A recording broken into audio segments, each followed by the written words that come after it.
In the meantime, we always said that we don't believe moving with an executive action is the way to go. We want to see that proposal, but we're always going to look at all options. I don't have a decision to be made. I don't have anything to announce, but we're going to continue to call on Republicans, call on Congress to move that bipartisan Senate proposal forward. We understand that prices, again, are too low.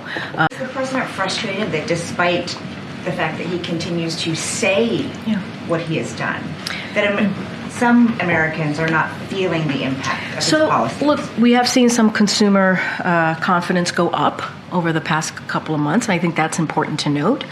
And so that is out there. That data is out there. Look, we're talking about a president who understands what it feels like to sit around your kitchen table and have to make difficult decisions.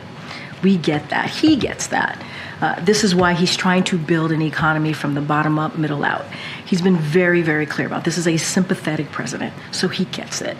So he's not going to be frustrated by that. What he's going to do is continue to do the additional work to lower cost and do everything that we can there, and to go out there and speak directly to the American people. I think that's the most effective way to do that.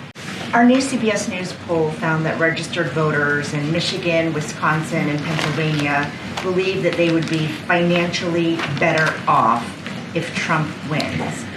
How do you explain that? We understand what Americans have gone through. The president took action. The American Rescue Plan obviously was incredibly important in turning the economy around, dealing with the supply chains. And we also understand that prices are still too high. They're still too high. So this is why you hear us talk about junk fees. This is why you hear us talk about lowering prescription drugs. It is important making sure that big corporations and billionaires pay their fair share. And so we're going to do more work, and we're hoping that message gets through to the American people. That's why you've seen the president in New Hampshire, in Las Vegas, in Madison, Wisconsin, laying down that message directly to the American people. Earlier you talked about how you didn't want to comment on what school administrators might do, but the protesters themselves have now defied that 2 p.m. deadline. Should they leave? The protesters themselves have? Yes, there was a deadline for them to leave by 2 p.m. and they have not done so. What does the White House think? You mean that Columbia has said there is a 2 p.m. deadline for them? Okay. I'm just not going to comment on leadership at colleges and universities, their decisions. That's for them to decide. We've been very clear.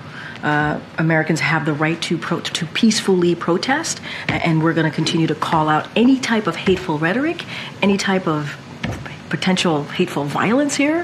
It has no place in America. Anti-Semitism, we're going to call out. It is abhorrent, and that is hate speech. We're just going to be consistent when it comes to those types of decisions on campuses. That is something for college, universities, leadership to decide on.